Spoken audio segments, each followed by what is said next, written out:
Bienvenidos radioescuchas a este su canal preferido, El Radar de lo Moral. Hoy les presentaremos la unidad primera del Derecho Mercantil titulado Generalidades del Derecho Mercantil. Mi nombre es Aguirre Merida Luna. Mi nombre es David. Yo soy Juliana Julisa Marcos Sánchez. Y su servidora Juana Valdera Sánchez. Las ventas, compras, alquileres, fundaciones empresariales y todo pacto financiero y económico de intercambio de bienes constituyen la base del flujo de las riquezas en las naciones, más aún en las épocas de la globalización económica. Bien, por supuesto, abordaremos distintos temas y muy interesantes dentro de esta unidad, como la evolución y concepto del derecho mercantil, los distintos actos de comercio, así como también sus elementos, clasificación y efectos, los distintos sujetos del derecho mercantil, personas tanto físicas como morales. También hablaremos sobre la ley de protección al consumidor y finalmente acerca del comercio electrónico. Además, habrá ejemplos e incluso algún video para un mejor entendimiento. Sin más, ponte cómodo y escucha. Antes que nada, es importante mencionar que la finalidad de esto es hacer que los oyentes sean capaces de entender cómo afecta la utilidad y control de las utilidades al sistema presupuestal, así como las características específicas de cada tipo de empresa y así lograr los diferentes objetivos. Objetivos como establecer el concepto de historia del derecho mexicano, explicando los elementos que lo integran y destacando la utilidad de su estudio. Conocer qué es el hecho histórico jurídico, así como también sus características. Identificar los métodos de investigación y el tratamiento de las fuentes de información, con el fin de utilizar dichas herramientas en el análisis de los fenómenos históricos. Analizar los aspectos cronológicos y territoriales de la historia del derecho mexicano. Ok, para empezar les hablaremos sobre el concepto del derecho mercantil. ¿Alguien sabe qué es el derecho mercantil? Pues miren, se le conoce como la rama del derecho privado que regula las relaciones de los individuos que ejecutan actos de comercio o que tienen el carácter de comerciantes y de acuerdo a la ley tiene una aplicación federal. El origen y el desenvolvimiento histórico del derecho mercantil muestra sus raíces consuetudinarias, que de un modo decisivo lo ha llevado al estado de desarrollo que hoy alcanza. Este mismo origen lo ha individualizado de entre las demás ramas del derecho, dándole un aspecto distintivo. En efecto, el intercambio comercial exige para las naciones y para la ejecución de ciertos actos típicos de una especial actividad humana, tal como la realizada por cierta categoría de personas, los comerciantes. El derecho mercantil justificó haber sido un principio una rama del derecho, que aunque se considera como hermana siamesa del derecho civil, solo se puede aplicar a una casta o categoría de personas dedicadas a una actividad comercial. Aunque también podría decirse que es todo aquello que esté su origen con su aspecto objetivo de norma o regla obligatoria de conducta, que constituye por lo tanto el modo o forma especial como se desarrolla y desenvuelve esa rama del derecho. Exacto, y de alguna forma u otra podemos dividir su concepto de la siguiente manera. Ley mercantil. La ley mercantil nos dice que es de carácter federal y se aplica a toda la República. Está constituida en primer lugar por el Código de Comercio. Ahora explicaré las costumbres y usos mercantiles, así como la jurisprudencia. Costumbres y usos mercantiles. Bien, son aquellos actos repetidos constantemente a través del tiempo, en materias mercantiles o de comercio, no regidas por una norma de derecho en la forma de ley escrita. Y la jurisprudencia se le conoce como la interpretación que de las leyes mercantiles hacen los tribunales federales o en su caso los tribunales comunes y que son repetidas en 5 casos. La Suprema Corte de Justicia de la Nación es quien hace esta interpretación y se consulta en el Semanario Judicial de la Federación. Es importante mencionar también la jerarquización de las fuentes del derecho mercantil general, y estas fuentes son 5. La primera es la ley mercantil. La segunda es la ley civil, que se encuentra constituida principalmente por el Código Civil y en materia de procedimiento es de aplicación el Código de Procedimientos Civiles. La tercera es la jurisprudencia mercantil, la cuarta, la costumbre mercantil y la última es la doctrina mercantil. Cabe mencionar que esta es el conjunto de opiniones que los autores y tratadistas del derecho, quienes fundados en los principios lógicos que se desprenden de todo el conjunto de la legislación positiva, constituyen los principios generales del derecho, los cuales serán el principal contenido de esta doctrina. Evolución histórica del derecho mercantil. Ok, ahora es momento de hablar sobre la evolución que ha tenido conforme el tiempo el derecho mercantil. En primer lugar, tenemos que saber que la conquista fue implantada en la Nueva España, naturalmente, es decir, el orden jurídico español se implantó en México y como el desarrollo del comercio adquirió importancia singular, los mercaderes de la Ciudad de México establecieron su universidad por los años 1581 y dicha corporación fue utilizada por Felipe II por cédulas reales de 1592 y 1594. Así es, y en ese entonces la Universidad de Mercaderes se titulaba también como Consulado de México, por su calidad de Tribunal de Comercio. En ese tiempo rigieron inicialmente las ordenanzas de Burgos y Sevilla, pero la Confederación Mexicana promulgó sus propias ordenanzas y las titularon Ordenanzas de Consulado de México, Universidad de Mercaderes de España, y estas fueron aprobadas por Felipe II en 1604. Asimismo, el Consulado de México tenía funciones múltiples. Administrativamente, proveía a la protección y al fomento de la actividad comercial. También construyó obras públicas, como carreteras y canales, y sostuvo un regimiento. Dentro de su función jurisdiccional, era el tribunal que dirimía las contiendas entre mercaderes y legislativamente formuló sus propias ordenanzas. En ese tiempo, la jurisdicción del Consulado de México se extendía a la Nueva Galicia, la Nueva Vizcaya, Guatemala, Yucatán y Soconusco. Se sostenía el consulado, que tenía presupuesto propio, con el impuesto llamado Averia, que gravaba todas las mercancías introducidas a la Nueva España. El Código de Comercio de 1854 nos dice que en 1854, durante el gobierno de Antonio López Santana, se promulgó el primer Código de Comercio mexicano, conocido con el nombre de Código de Lares. Este código dejó de aplicarse en 1855, aunque posteriormente, en tiempos del Imperio, fue restaurada su vigencia. En estos intervalos continuaron aplicándose las viejas ordenanzas de Bilbao. El Código de Comercio de 1884 también nos dice que en 1883 el derecho mercantil adquirió en México carácter federal, pues al ser reformada la Constitución se otorgó al Congreso de la Unión la facultad de legislar en materia comercial. Con base en esta reforma constitucional se promulgó el Código de Comercio de 1884, aplicable en toda la República. Debe citarse también la Ley de Sociedades Anónimas de 1888. Y por último, el 1 de enero de 1890 entró en vigor el Código de 1889, el cual es similar al Código Español de 1865, Consulado. Como mencionamos con anterioridad, el derecho mercantil surgió en la Edad Media, una vez que los comerciantes y artesanos se agruparon en gremios y expidieron reglas para regir su actividad. Dentro de estos cuerpos normativos que rigieron a la península ibérica, encontramos a las ordenanzas de Bilbao del siglo XVIII, creadas por los comerciantes de esa ciudad. El Código de Comercio de 1890 nos dice que este código, que en el año de 1889 se promulgó en la República Mexicana un nuevo Código de Comercio que entró en vigor el 1 de enero de 1890. Previamente a la promulgación del Código de Comercio de 1884 se había reformado la Constitución a efecto de que conceder atribuciones para legislar en materia de comercio al Congreso de la Unión. Desde entonces el derecho mercantil tiene carácter federal. En la época de las leyes especiales, hubieron leyes especiales, por así decirlo, la Ley General de Operaciones y Títulos de Crédito del presidente Pascual Ortiz Rubio, la Ley General de Sociedades Mercantiles de 1984 del presidente sustituto Abelardo L. Rodríguez, la Ley sobre Contratos de Seguro, en 1935 del presidente Lázaro Cárdenas, la Ley de Quiebras y Suspensiones de Pagos de 1942 y la Ley de Navegación y Comercio Marítimo 1963 de Carlos Salinas de Gortari. Otro tema de gran importancia es el de comercio electrónico, y es por ello que a continuación les informaremos de esto. Verán, hoy en nuestra actualidad, el comercio electrónico vino a revolucionar el concepto de forma con que se venía haciendo los negocios.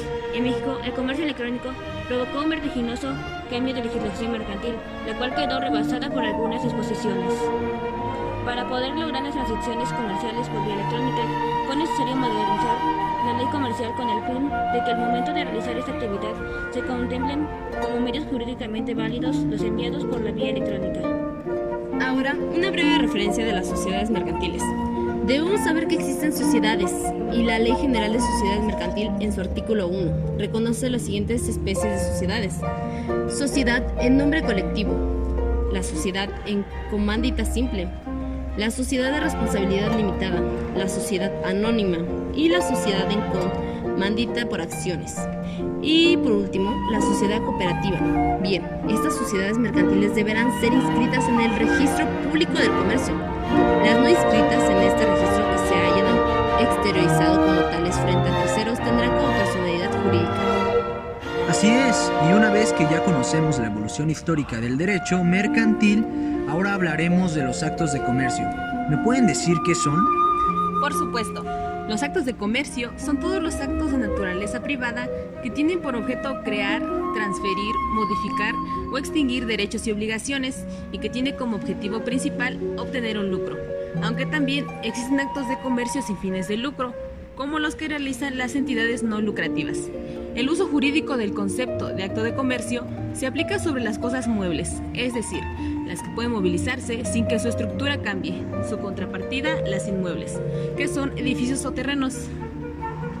En el artículo 75 de comercio se aclaran todos los actos de la ley. Reconoce como actos de comercio, por ejemplo, todas las adquisiciones, enajenaciones y alquileres verificados con propósito de especulación comercial, las compras y ventas de proporciones, acciones y obligaciones de las sociedades mercantiles, las empresas de construcciones y trabajos públicos y privados, las empresas de transporte, las editoriales, las operaciones de bancos, contratos de seguros, títulos de crédito, casas de empeño, etc.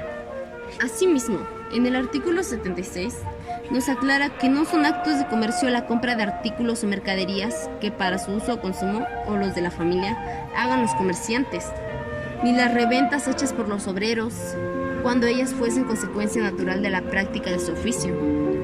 Finalmente, un comerciante es toda persona que tiene la capacidad de ejercer el acto de mediador entre diversos productores. Esa mediación es su profesión y asume en ella la responsabilidad que genera la relación con cada uno de sus clientes. En esta tarea el comerciante recibe alguna ganancia. Entre las principales características del acto de comercio mencionamos las siguientes. El acto de comercio tiene mediación, que es la actividad mercantil que realizan las personas con el objetivo de intercambiar en el mercado bienes y servicios. Tiene cambio e intercambio. El acto de comercio está ligado al lucro o a las ganancias. Tiene como propósito hacer circular las riquezas y van dirigidos al valor intercambiable de las cosas. El comercio es una de las principales actividades dentro del área de la economía más antiguas de la humanidad. Por medio del mismo, las personas han logrado establecer el intercambio de bienes, de valores y de servicios que satisfacen las necesidades de un consumidor y que además reportan un crédito económico para las personas que las vende o que las comercializa. Es importante conocer y distinguir cuando un acto es o no un acto de comercio, sobre todo con respecto a la legislación aplicable. Si lo son, entonces los actos de comercio se encontrarán regulados por medio de derecho comercial o mercantil, y si no lo son, entonces se les aplicarán las normas civiles que tenga el Estado. Tienes razón, compañera. Asimismo, son tres los elementos que poseen los actos de comercio, y estos son el consentimiento de quien lo ejecuta, el objeto de quien cae el acto de comercio, la causa que tiene el acto de comercio, en otras palabras, su finalidad. También, en el artículo 3 del Código de Comercio aclara que se reputan en derechos comerciantes las personas que, teniendo capacidad legal para ejercer el comercio, hacen de él su ocupación ordinaria. Segunda, las sociedades constituidas con arreglo a las leyes mercantiles. Las sociedades extranjeras o las agencias y sucursales de estas que dentro del territorio nacional ejerzan actos de comercio. Y cabe destacar que los actos de comercio cuentan con su propia clasificación. ¿Me podrían decir, chicos, cuáles son? Por supuesto, verás, los primeros son los actos absolutamente mercantiles. Y estos son aquellos que tienen ese carácter o naturaleza que lo determina el mismo Código de Comercio. Además son aquellos que están previstos en el artículo 75 del Código de Comercio. Y otros están en la Ley General de Títulos y Operaciones de Crédito. Y unos ejemplos de ellos son el contrato de reparto, el contrato de apertura de crédito, el contrato de depósito bancario, el contrato de habilitación, el contrato del fideicomiso, el contrato de cuenta corriente y el contrato de depósito de títulos. Otra clasificación son los actos de mercantilidad condicionada, y estas son aquellas actividades que aparentemente llevan implícita la aplicación del Código de Comercio y la aplicación del Código Civil. Por ejemplo, la celebración de un contrato de arrendamiento respecto de un bien inmueble que será empleado para la edificación de una empresa. La siguiente clasificación son los actos mercantiles atendiendo a su finalidad. Se dice que son aquellas actividades que las realizan los comerciantes con la intención de obtener un lucro o ganancia ilícita, pero también dichas actividades podrán ser realizadas por personas que no tengan el carácter de comerciantes, mas sin embargo, se debe advertir la intención respecto de la obtención de un lucro. También están los actos mercantiles por su objeto, y estas son aquellas actividades que revisten una naturaleza comercial por dos razones. La primera, que se encuentran en estos supuestos en algún documento, objeto, tal como el Código de Comercio, y la segunda, que se materializan o se expresan en instrumentos o documentos que la legislación mercantil establece para su operatividad y desarrollo. Me gustaría hablar de otra clasificación, en la que los actos mercantiles se dividen en tres. La primera son los actos de comercio objetivos, y son aquellos que su naturaleza es netamente comercial, quedando establecidos en el Código de Comercio los diferentes actos considerados comerciales por la ley. Las partes intervinientes pueden ser o no comerciantes. Estos son algunos ejemplos que se consideran como actos de comercio objetivos en un sentido absoluto: la compraventa de un establecimiento comercial, de sus acciones o cuotas de la sociedad mercantil, la acción de compraventa del conjunto de bienes organizados por el comerciante para ejercer su actividad mercantil, es netamente un acto comercial, no puede ser de otra índole diferente. De igual forma, ocurriría si se realiza un arrendamiento del mismo, pues el hecho del contrato lo rige una cosa netamente comercial, y los actos relacionados con los instrumentos cambiarios, salvo cualquier excepción contemplada en la ley. La creación de estos instrumentos constituye un acto de comercio, debido a que en este se realiza al mismo tiempo un cambio, conduciendo de manera automática a la circulación de riqueza. Dentro de estos instrumentos cambiarios están las letras de cambio, el cheque y el pagaré. Este último no se considera un acto de comercio cuando proviene de personas no comerciantes. La segunda son los actos de comercio subjetivo, en donde el sistema jurídico necesita delimitar la materia mercantil. Por tanto, establece que este tipo de acto de comercio está restringido al ejecutado por los comerciantes, quedando entonces sus actos sujetos a la ley y jurisdicción mercantil.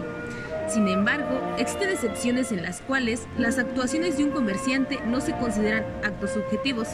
Entre ellas están la adquisición de útiles escolares para ser donados a una institución, el préstamo de dinero a un amigo para cancelar honorarios médicos. En estos casos, aunque todos son llevados a cabo por un comerciante, el fin último no es el lucro. El lucro es un aspecto relevante para ser catalogado como acto de comercio. La gran parte de los actos de comercio son unilateralmente mercantiles. Esto significa que esta relación corresponde a una de las partes involucradas. En este caso, pudiera coexistir la naturaleza civil y mercantil permitida por la ley. Sin embargo, el Código de Comercio establece que debe regirse por la ley mercantil. Sin embargo, este pudiese acarrear conflictos en lo referente a las obligaciones que genere y a la jurisdicción y competencia de los tribunales a los que quedarían sometidos dichos actos de comercio. Un ejemplo de esto es cuando un individuo necesita adquirir un automóvil, realizando la compra de una distribución de autos. Para la persona que compra el automóvil es un acto civil. Esto es porque no tiene un fin de lucro y es un acto aislado. Para la empresa que vendió el bien es un acto de comercio. Esto es porque recibió una ganancia, actuó como mediadora entre la asambleadora y el cliente final. También podemos descartar que todo acto de comercio surte efectos tanto a la persona que cede el bien como a la que lo recibe. En pocas palabras, los efectos de acto de comercio son producir consecuencias de derecho. Esto significa que al realizar un acto de comercio se creen, modifiquen, transmiten, declaren o extingan derechos y obligaciones entre los comerciantes, y por tanto se producirán obligaciones de dar, hacer o no hacer, y en algunos casos también la declaración de un derecho. Exacto, y asimismo también existen los efectos cuando emanan de la realización de la actividad encomendada al comerciante y del objeto mismo del acto de comercio, surtiendo sus efectos entre personas o terceros, que pueden ser órganos de la Administración Pública Federal, otras entidades públicas y desde luego los particulares. Entonces, los actos que se realicen serán destinados a actos de comercio sin importar que la persona que efectúe el acto sea comerciante, pero siempre la persona que reciba el beneficio deberá hacerlo. Por otro lado, no hay que dejar pasar que hoy en día el comercio se puede ejercer de forma digital a través de diversas plataformas, y es algo que nos empieza a aclarar el Código de Comercio. Además, conlleva tareas como el marketing, contenidos e información en la red. Todo ello supone una revolución en la manera en la que las empresas se comunican y desarrollan su actividad comercial.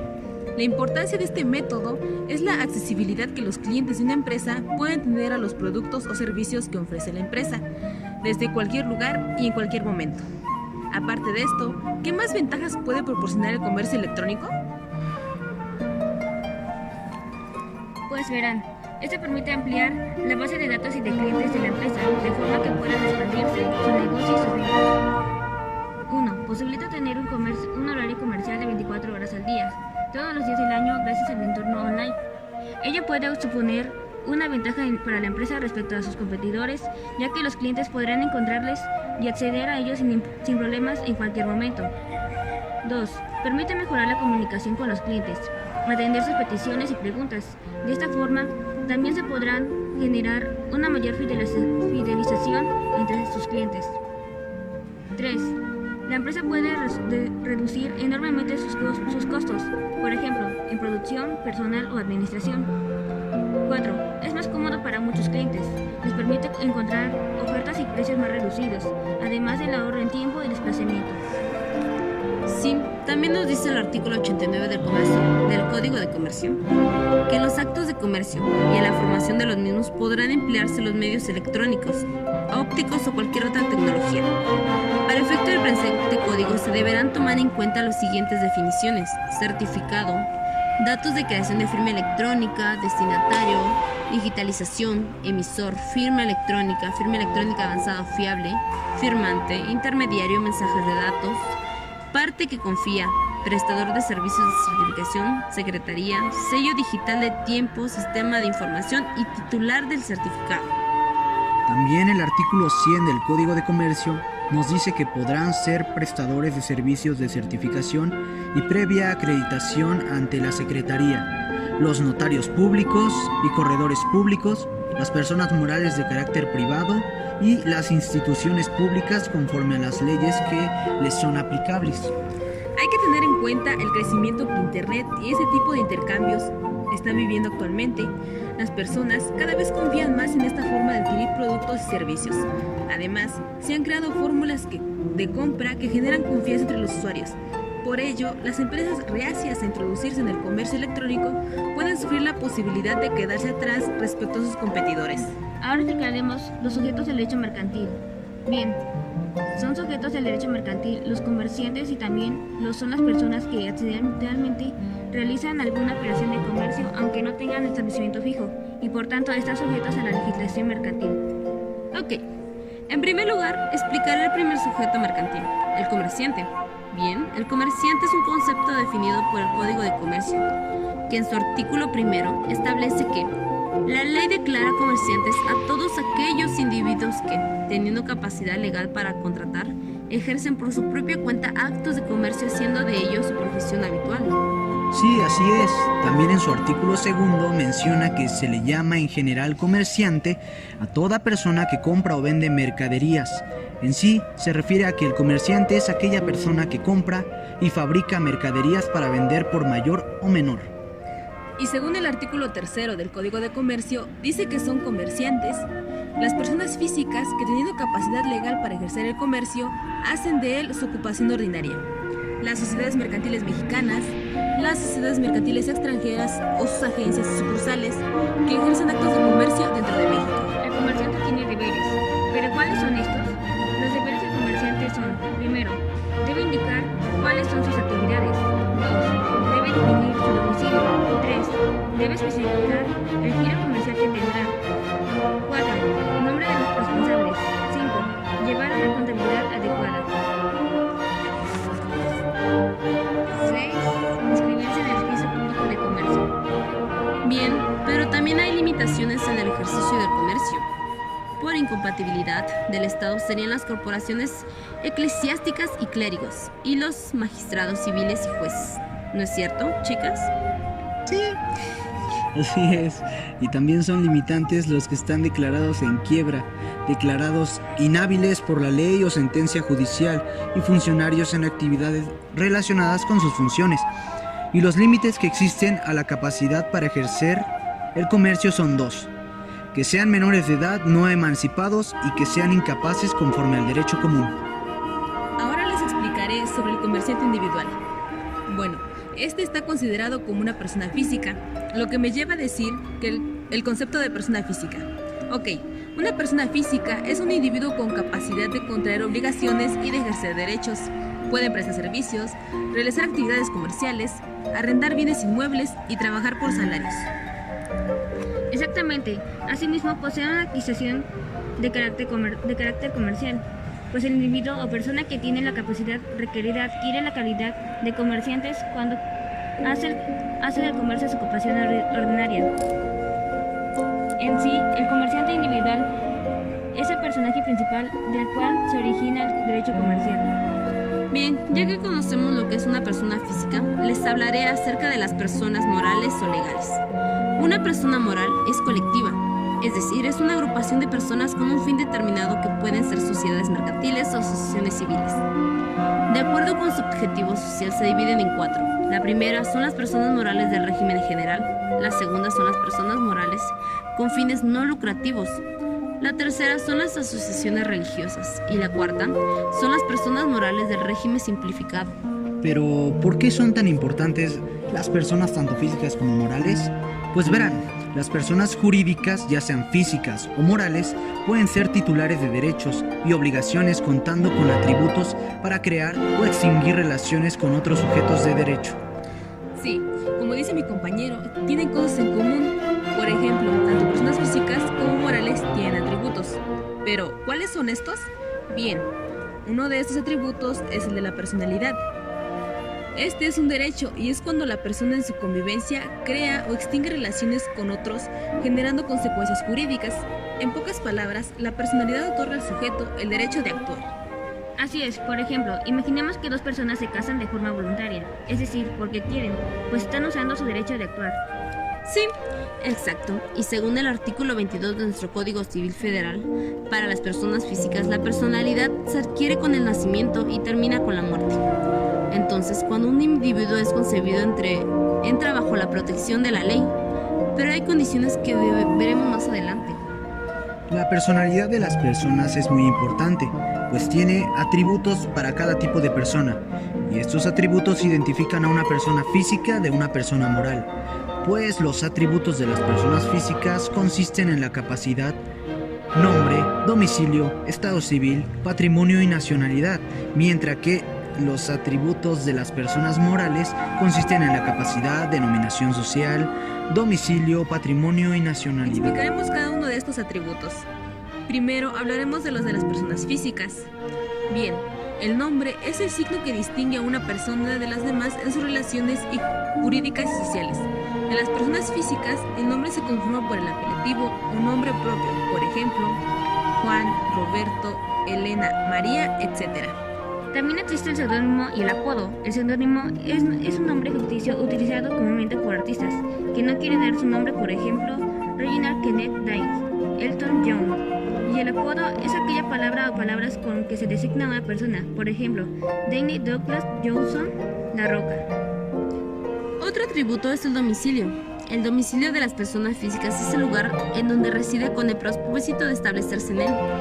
El efecto principal del domicilio es definir la competencia jurisdiccional de los tribunales, así como ejercer derechos políticos. El domicilio se divide en tres: voluntario, convencional y legal. Sí, a continuación les hablaremos de estos tres tipos de domicilio. El primero es el domicilio voluntario.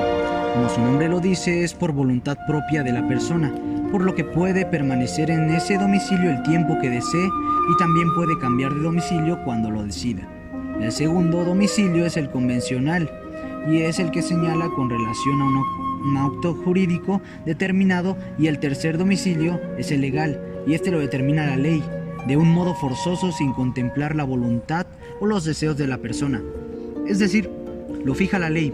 Algunos ejemplos serían de los menores en domicilio, de quienes ejerzan la patria potestad, los mayores incapacitados en el del tutor, los empleados públicos en el lugar donde desempeñan sus funciones por más de 6 meses, y estos y otros más se encuentran en el artículo 31 del Código Civil.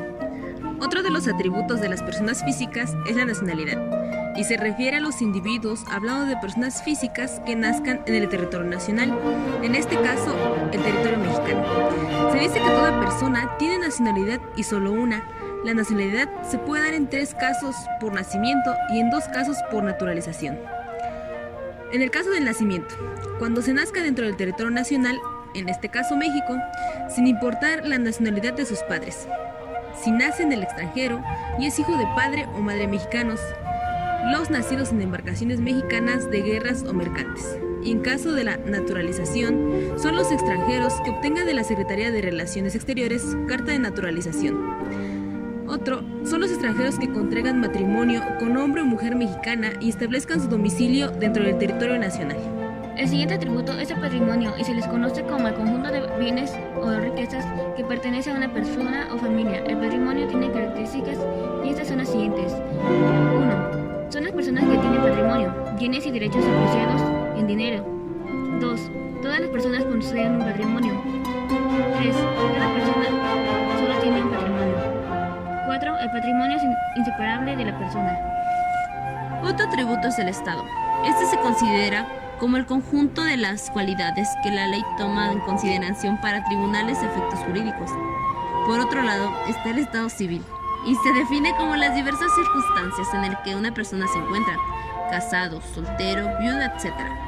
Cabe mencionar que el Estado tiene elementos, y estos son 3. La primera, el uso del nombre. La segunda, el trato de hijo-cónyuge. Y la tercera, el conocimiento que la sociedad tiene públicamente de esa relación. Bien, ahora ya conocemos los atributos de una persona física, a excepción de la capacidad, pues más adelante la analizaremos junto con la capacidad de una persona moral para poder identificar. Perfecto. Es momento de explicar los atributos de las personas morales. Verán, el primer atributo que explicaremos será el de denominación social. Para la denominación, se unen letras o palabras libremente, pero como todo tiene una limitante, la limitante de esta es que no tenga palabras obscenas o vaya en contra de la moral, si no te pueden demandar o cancelar tu denominación. Un ejemplo fue el negrito de Bimbo, que fue cambiado a Anito, pues algunas personas e incluso artistas, por mencionar Kalimba, se sintieron ofendidos con el término. El segundo atributo a explicar es el de razón social. Este suele confundirse con denominación social, pero este es distinto, pues es la unión de nombres principalmente de los apellidos de los socios que constituyen la sociedad o la persona moral. Por ejemplo, Rodríguez Tobón. Las personas morales también poseen el atributo del patrimonio. Para las personas morales, el patrimonio es todo capital que poseen. Asimismo, el conjunto de bienes muebles o inmuebles cedidos por los socios a la persona moral y otros bienes adquiridos. Y también una persona moral posee una nacionalidad y un domicilio. La nacionalidad de una persona moral se puede saber por el lugar donde se encuentre registrada su acta constitutiva, y el domicilio para una persona moral es el lugar donde se encuentra la matriz o en donde se ejerza el lugar principal de la administración. Por ejemplo, el domicilio de McDonald's en América es Monterrey. Exacto.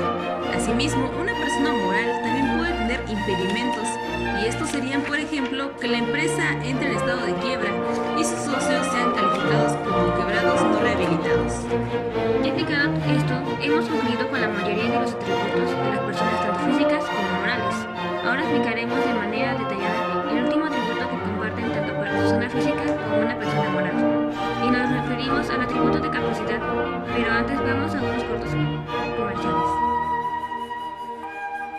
Bienvenidos de nuevo a su canal favorito. Como mencionamos anteriormente, es momento de abarcar el atributo de capacidad. Bien. ¿Pero por qué es tan importante este atributo? Pues verás, es considerado el atributo más importante de las personas, ya que todo sujeto de derecho, es decir, todo individuo o persona, por serlo debe tener capacidad jurídica. Esta puede ser total o parcial. Bien. Según el artículo 22 de nuestro Código Civil Federal, la capacidad de una persona física inicia con el nacimiento de la persona y termina con la muerte de la persona. Cuando nace, ya está protegido por la ley. Pero para que se considere vivo o persona, tiene que nacer vivo y haber subsistido 44 horas naturales. Asimismo, el artículo 1281 del Código Civil Federal habla sobre los efectos de muerte o efectos de la pérdida de la capacidad de una persona moral. Son 3 efectos. La primera, la cesación de la personalidad. La segunda, la extinción de derechos y obligaciones que dependan de la vida de la persona. Y la tercera, la apertura de la sucesión hereditaria. Sí, por otro lado, para las personas morales, la capacidad se demuestra mediante el registro de acta constitutiva, pero la ausencia del registro no impide su capacidad, aunque sea una sociedad irregular. Otra forma de demostrar la capacidad de una persona moral es mediante sentencia judicial, que puede ser de embargo, ojo, sin embargo, pueden perder la capacidad con el acta de liquidación inscrita en el registro público. La capacidad se divide en 2 partes: capacidad de goce y capacidad de ejercicio. A continuación explicaré cada una. Bien, la capacidad de goce es la aptitud para ser titular de derechos y para ser sujeto de obligaciones, y la capacidad de ejercicio se le conoce como la aptitud de participar directamente en la vida jurídica, es decir, de hacerlo personalmente, y requiere una capacidad de discernimiento de la persona para comprender las consecuencias de sus actos y que no haya sido declarada en estado de interdicción. Exacto. Así que por el simple hecho de ser seres humanos, o en ese caso personas morales, tenemos capacidad de goce, es decir, podemos adquirir derechos y obligaciones. No obstante, tratándose de personas físicas, no siempre podemos ejercer por nosotros mismos esos derechos y obligaciones de los cuales somos titulares. Un ejemplo sería si un abuelito decide donarle a su nieto menor de edad una casa. El menor de edad, por supuesto, que debe adquirir la titularidad de la casa. No obstante, si a sus 6, 7, 8 o 9 años la quisiera vender, no tiene la facultad legal para hacerlo, es decir, no tiene capacidad de ejercicio. ¿No pudiste dar un mejor ejemplo? Entonces no solo las personas tienen capacidad, sino también poseen incapacidad, y de esta manera encontramos 2 temas importantes acerca de la incapacidad. Por un lado está la incapacidad natural y por otro lado se encuentra la incapacidad legal. Bien, hablaré primero de la natural. La incapacidad natural es la que tenemos las personas físicas por el simple hecho de la minoría de edad. Mientras no cumplamos los 18 años o hayamos sido legalmente emancipados, no podemos ejercer nuestros derechos ni cumplir nuestras obligaciones por nosotros mismos. Sí, en cambio, existen algunos supuestos en los que a pesar de ser mayores de edad no tenemos capacidad de ejercicio, y estos se pueden encontrar en el artículo 450 del Código Civil Federal. Esto es lo que se conoce como incapacidad legal y se define de la siguiente manera: es la falta de capacidad de los mayores de edad disminuidos o perturbados en su inteligencia, aunque tengan intervalos lúcidos, o bien es la falta de capacidad de aquellos mayores de edad que sufren o tienen alguna delincuencia o deficiencia persistente de carácter físico, psicológico o sensorial, o por la adicción a sustancias tóxicas como el alcohol, los psicotrópicos o los estupefacientes, siempre y cuando, debido a la limitación o a la alteración de la inteligencia que esto les provoque, no puedan gobernarse y obligarse por sí mismos o manifestar su voluntad por algún medio. Bueno, pues así terminamos de explicar la capacidad tanto en personas físicas como morales, y la incapacidad esos 2 tipos que son la natural y la legal. Ahora explicaremos los derechos y obligaciones tanto de una persona física como de una persona moral. Bien, y así como las personas tienen atributos, también tienen derechos, y los derechos que explicaremos primero serán los de una persona física. Estos son fáciles, pues son todos los derechos humanos dentro de la Constitución. Ojo, pero también las personas tienen obligaciones. En este caso, las obligaciones de una persona física dependerán del régimen al que pertenecen, por ejemplo, asalariados. Solo por recibir ingresos por una actividad subordinada, es decir, si reciben salarios y prestaciones de un patrón tributarias de este régimen fiscal. Por lo tanto, están obligadas a presentar declaración anual, trámite que usualmente cumple el empleador o patrón, según los ingresos obtenidos por el subordinado. Los siguientes son los honorarios, servicios profesionales también llamados. Generalmente son profesionistas independientes. Cuando recibes el pago por tus servicios, estás obligado a entregar recibos de honorarios, los cuales también deben ser electrónicos. Es por ello que debes cumplir con la contabilidad electrónica y facturación electrónica que te permitirá generar estos comprobantes fiscales, llamados también CFDIs, y registrar el uso que den a tus ingresos, que deberá ser en gastos relacionados con tu actividad profesional. También considera que deberán presentar declaración anual, informativas e informativa múltiple. Arrendamiento de inmuebles. Estos son quienes ponen en renta un local, departamento o vivienda. Cuando reciban la renta deberán entregar a cambio un recibo de arrendamiento, que deberá generar mediante un sistema de facturación electrónica. Deben presentar declaraciones mensuales, anuales e informativas. Actividades empresariales. Son quienes tienen un negocio, actividad comercial, industrial, de autotransporte o agrícola como talleres mecánicos, restaurantes, escuelas, etc. Deben presentar su contabilidad electrónica y facturar electrónicamente para comprobar todas sus transacciones. Tienen que presentar declaraciones mensuales, anuales, informativas y de IME. Incorporación fiscal o régimen de incorporación fiscal, el RIF. El SAT los define como aquellas personas que realizan actividades empresariales, que vendan bienes o presten servicios para los que no se requiere un título profesional, como por ejemplo quienes tienen fondas, salones de belleza, tintorerías, carnicerías, etc. Ellos deberán manejar la contabilidad y facturación electrónica, además de presentar declaraciones bimestrales. Mientras que las personas morales tienen como derechos: 1. Obtener devoluciones de IVA. 2. Recibir información y asistencia. 3. El respeto y la consideración. 4. Estado de los procedimientos. 5. Identidad de las autoridades fiscales. 6. Ser oído en el trámite administrativo. 7. El derecho a corregir su situación fiscal. 8. Domicilio para recibir notificaciones. Asimismo, también las personas morales poseen obligaciones, y estas son: 1. Inscribirse al RFC. 2. Contar con un domicilio fiscal, ubicación del establecimiento. 3. Llevar la contabilidad. 4. Abrir una cuenta bancaria. 5. Presentar declaraciones ante el SAT antes del día 17 de cada mes. 6.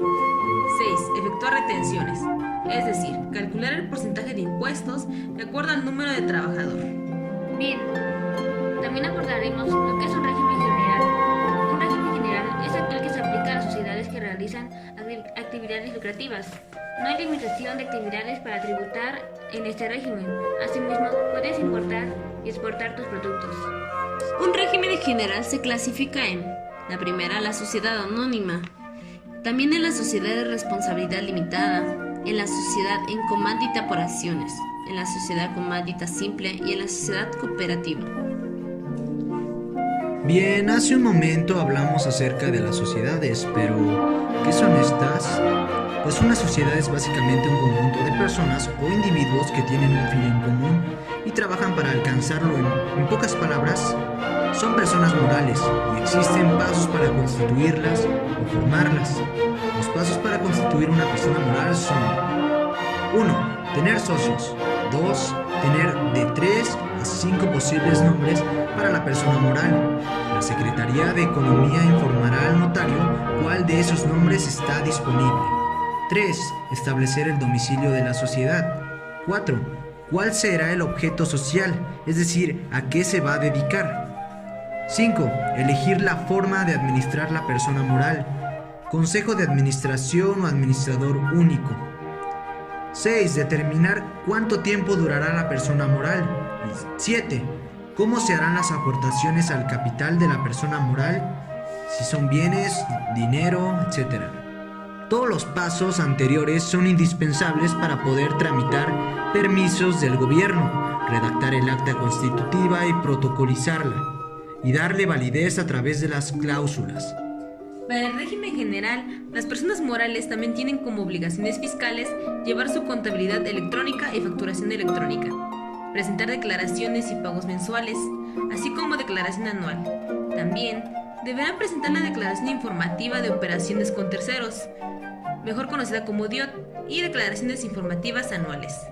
Además, en el caso de tener empleados, requerir de servicios por honorarios o arrendar un inmueble, deberán hacer las pensiones, del impuesto sobre la renta, expedir las constancias de esas retenciones que generalmente se entregan a los empleados, profesionales o arrendador cuando la soliciten. Así es, y estas personas morales del régimen general también deberán mantener actualizada ante la autoridad fiscal y representarla cuando se requiera información adicional sobre el desempeño de sus actividades, como estado de posición financiera, levantar inventarios de existencias, determinar en la declaración anual la utilidad fiscal y el monto que corresponda a la participación de los trabajadores de las utilidades de la empresa, el PTU.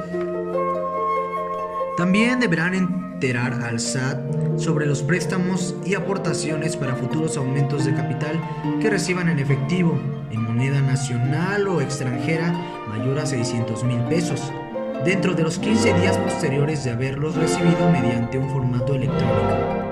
Ok, a continuación, un video sobre los delitos por parte de los funcionarios públicos para dar a conocer ese tema con mayor dinamismo y que lo entiendan de una manera fácil y creativa. Vamos a ello. Tráfico de influencias. Se refiere a la promesa o el ofrecimiento efectuado a un funcionario público para que abuse de su influencia, con el propósito de obtener otra autoridad o un beneficio indebido que aproveche o favorezca al solicitante. Y hablamos de que las penas máximas por este delito son de 2 a 6 años a prisión.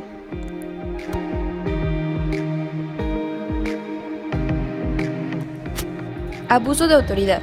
Es la realización de funciones distintas y las que corresponden al funcionario público o bien usar las propias, pero en exceso, con el fin de obtener ganancias ilegales. Las penas por este delito son de 2 a 9 años de prisión.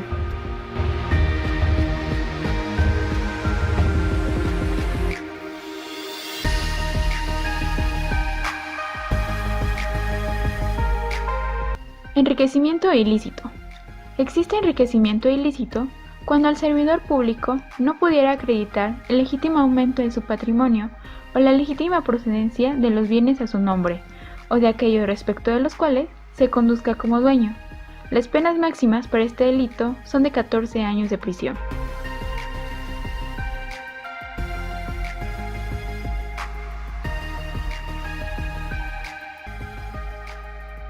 Lavado de dinero.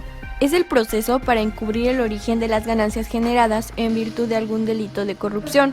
El objetivo central del también llamado blanqueo de capitales es que los recursos aparezcan como fruto de actividades económicas o financieras legales. Las penas por este delito van de 5 a 15 años de prisión. Se puede afirmar que el fraude fiscal se caracteriza por un incumplimiento consciente de la norma y que la evasión fiscal implica la ocultación de ingresos o de información con el objetivo de no pagar impuestos. Las penas máximas por este delito son de 3 a 9 años de prisión. Peculado, también conocido como malversación de recursos públicos. Se trata del desfalco o la apropiación indebida en beneficio propio de terceros de bienes o dinero público que se han confiado al funcionario en virtud de su cargo. Las penas para este delito son de 2 a 14 años de prisión. Cohecho. Se entiende como la promesa o el ofrecimiento a un funcionario público de un beneficio indebido, generalmente en dinero, que redunde en su propio provecho o en el de otra persona, con el fin de que dicho funcionario actúe o se abstenga de actuar en el cumplimiento de sus funciones oficiales. Las penas máximas por este delito son de 2 a 14 años de prisión.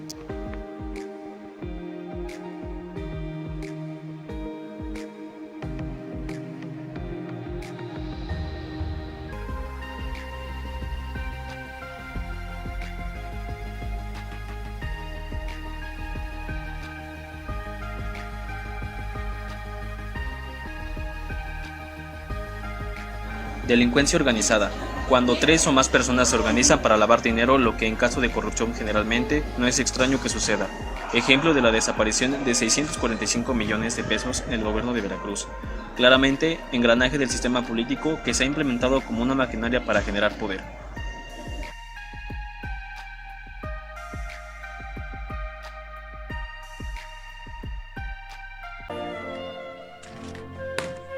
En esta unidad aprendimos acerca del derecho mercantil y su proceso de evolución, el cual fue bastante largo y lleno de comparaciones y cambios. Actualmente se contradice mucho, tal vez esto sea producto de los tantos cambios que sufrió durante las distintas épocas anticipadas a la nuestra. Asimismo, también aprendimos sobre los actos de comercio y lo importantes que son para que los sujetos llamados comúnmente comerciantes puedan ejercer esta actividad de nombre comercio. También aprendimos sobre las personas, pues todos los humanos son personas, pero no todas las personas son humanas, ya que existen las personas morales o jurídicas, también llamadas entes abstractos colectivos. Persona social y colectiva. También aprendimos que el fundamento jurídico de las personas morales es el reconocimiento de la ley, en especial en la Constitución, así como el Código Civil.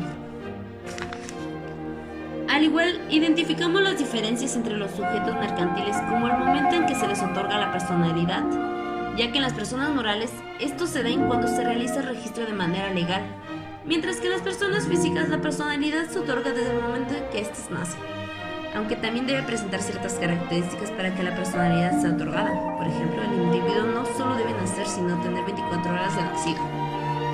Así es, otro ejemplo de la diferencia entre los sujetos es también su forma de perder su personalidad, pues para las personas morales no es solo una forma, sino que existen varias. Por ejemplo, la muerte de todas las personas físicas que la conformaban, otra es que ya haya expirado el tiempo que se habían planteado para conseguir sus objetivos, etc. Mientras que en las personas físicas la única manera de perder la personalidad es que la persona haya fallecido. Dicho esto, también podemos decir que las sociedades, como persona jurídica, son susceptibles de derechos y obligaciones. Tienen repercusiones jurídicas de importancia y por lo tanto deben ser protegidas y reguladas. Para ello se han establecido diversas formas que regulan diversos ámbitos, como el derecho mercantil que regula los actos de comercio que se generan en el dinamismo de sus funciones, como lo son los títulos de crédito y créditos solicitados para cumplir sus fines, y el derecho laboral para regular las relaciones entre patrones y trabajadores. Sí, por lo que también concluimos que la función principal del derecho mercantil es velar por el buen funcionamiento de la actividad económica y establecer las leyes para que se cumpla la ley de protección al consumidor. Pues las actividades económicas y mercantiles son de una gran complejidad y requieren de una gran transparencia en sus normatividades. Asimismo, el derecho comercial persigue, entre otras cosas, lograr un equilibrio justo y ético en las actividades económicas. Otra de las realidades es que el derecho mercantil actualmente se encuentra rebasado por la realidad del comercio. El comercio electrónico ya desplazó a los actos de comercio persona a persona, y es por eso que necesitan desarrollarse leyes que satisfagan precisamente este avance tecnológico. A simple vista, parece que el derecho y las ciencias económico-administrativas son muy lejanas, pero sin embargo, no es así. Una se necesita de otra, se complementan, porque el derecho es una ciencia que existe objetivamente dentro y fuera de nuestra vida, abarcando fenómenos sociales, políticos y económicos. Por lo tanto, es transformable en beneficio del hombre. Y bueno, chicos, esto ha sido todo por hoy. Los esperamos en el próximo podcast con la información que ustedes se merecen. Esto ha sido el Radar de lo Moral. Nos vemos en la próxima. ¡Adiós!